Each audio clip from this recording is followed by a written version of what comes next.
Alright, this video is for everyone that wants a EZ30 swap in their Subarus, and I just want to go through a little problems I went through, because there's not a lot of forums that tell you the whole depth of an EZ30 swap. I saw one.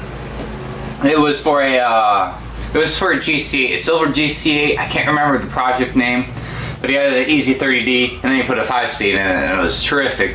And he had a lot of detail for the GC8, but I don't know. I don't like reading. I'd rather watch a video and have someone tell me the little basics and stuff. So that's what I'm here for. Alright, engine. Will it fit? Yes. You have about finger spacing on both sides, legitimately.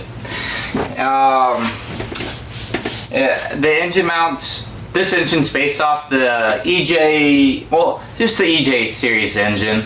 So you can keep your stock engine mounts for the EZ30s and it'll drop directly right in. Wiring. I have the stock ECU. I went through iWire and they did a terrific job. They merged my wiring for me. There was a guy named Brian Keene, I believe. He's the owner of it, and he did such a terrific job with it. So happy. I'll have his website in the bottom and his phone number, so you guys can get a call. It's about like $700, and then if you pay another $200, he'll get done in a week. That's what I did.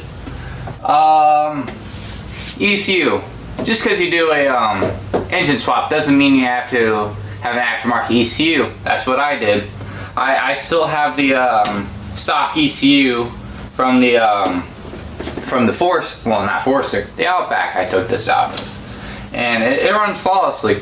Only thing is, if you go from an automatic to a manual, you'll have any problem doing that. The neutral safety switch, I think, it's just a little like switch that when you like hit the brake, it pushes down. You can just zip tie it. That will allow you to allow you to turn the car over whenever you want without any problems. Only thing is, if you go with a stock ECU, it will have a lot of low end bucking if you go with a manual transmission swap. I kept the 4AT off this. Well, this is my second 4AT. I kept the stock 2.5 RS transmission, and I blew it up within a week of me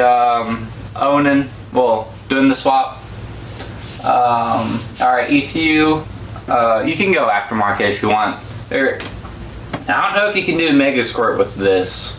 I think Mega Squirt's only for 4 bangers. I'm not 100% certain. You might be able to. Power steering. I have the stock rack and pinion, and I have the stock lines. They're pretty close, but they didn't fit the EZ30 power steering pump. I just took crescent wrenches and just bent it, and there's like no leaks, no nothing. It fits flawlessly, so I can't really complain about that. Transmission, I had the stock one.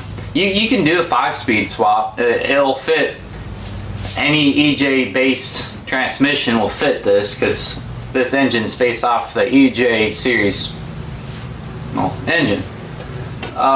TCUs are different with automatics. The stock TCU for the 2.5 RS, it wouldn't let the car go out of third gear, and wouldn't let it go out of overdrive. So because of that, I decided, I checked the serial number, the part numbers for the TCUs, and you can distinctly see that they're different. This is the one for the stock 2.5 RS. There's the number bands, but there's an HA, and I believe that the one for the Forester says TJ. I can't remember for sure, but they are different. It makes the transmission run completely different. Shifts at different RPMs. So make sure you take this with you when you do the engine merging, the stock TCU for the transmission, and also the drip sensors in the back. But that's behind the intake. What What else? The throttle body cable. The throttle body cable is completely different for the EZ30D out of the from the Forester. You can keep the Forester, not Forester, Outback. Sorry, the Outback throttle cable. It's a lot longer for more play. I kept the stock 2.5 RS throttle body cable, and I kept the stock bracket for it and just notched it, and it fits perfectly. It's underneath this, I can't show you, but you're more than welcome to switch it out. I didn't, because I'm lazy. Alright, exhaust. Any swap out of the 3rd gen Legacy, you have to have different headers for this engine. I got OBX. OBX makes aftermarket headers for both the EZ30D and the EZ30R, and they don't have the bafflings right underneath the heads that poke up, and it gets really close to like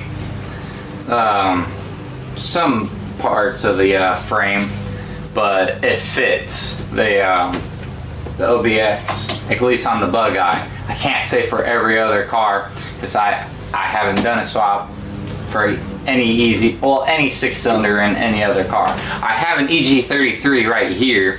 I'm planning on putting it in a 99 Legacy, hopefully. I sold it to my friend and then hopefully buy it back. And hopefully he blows it up soon, because I really, really want to put that engine in it. Alright, exhaust. And you have to, the mid pipe on this, if you keep the stock muffler for this car, which I did, you have to cut the mid pipe a little bit. 2 inches, that's all you need, and shorten it up, and it works. So you can have aftermarket exhaust if you want. If you want to straight pipe it, you're more than welcome to do that, but I don't recommend it. Cooling. I had the stock Outback radiator, and the thing is, I couldn't use the fans, so I actually bought low profile fans off eBay, because I'm a cheap ass, and zip tied them in. They work flawlessly. They pull just like the old ones. They're pull styles. You can have them set up to push, but the fans that I got were too big. And I bought a relay, and the relay intermediate wire runs off the sub wire, so whenever I turn on my radio, it turns my fans on. And also I have a switch underneath my car, so while I'm on the highway, I can turn my fans off so they're not working all the time. And then fueling. Fuel system. I kept the stock fuel system.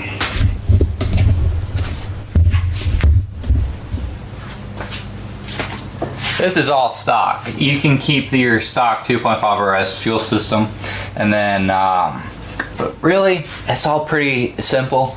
I had some problems with the heater core. I still have that. You don't have to have a heater core, but I'd like to have this car dailyable, and so I had to reroute it with just straight high pressure tubing, and it works fine. But if you're a person that is kind of perfectionist, you could probably buy a kit to bend your own tubing, but I didn't. What other problems that I have? Not a whole lot of problems. It was pretty simple. I just took the wirings out of both cars, and took the wiring out of both cars. Took them, sent them out to Laguna Beach, out in to iWire. They did everything flawlessly, and I'm just so thrilled with their work, and it's totally worth it. And then, but yeah, I mean, even the stock airbox, it fits up. This looks pretty stock, and that's why I get a lot. Like the non-car guys, so like, why do you pop your hood up? There's nothing to see. Yeah, that's the thing I like, is when people don't know that This isn't a 6-cylinder. But is this swap worth it? Totally. Totally worth it if you have a parts car. I really recommend getting you a parts car. I got a parts car for 600 bucks. Most of the time, the Outbacks are about $3,000. But the reason being, I drove all the way up to Akron to buy it.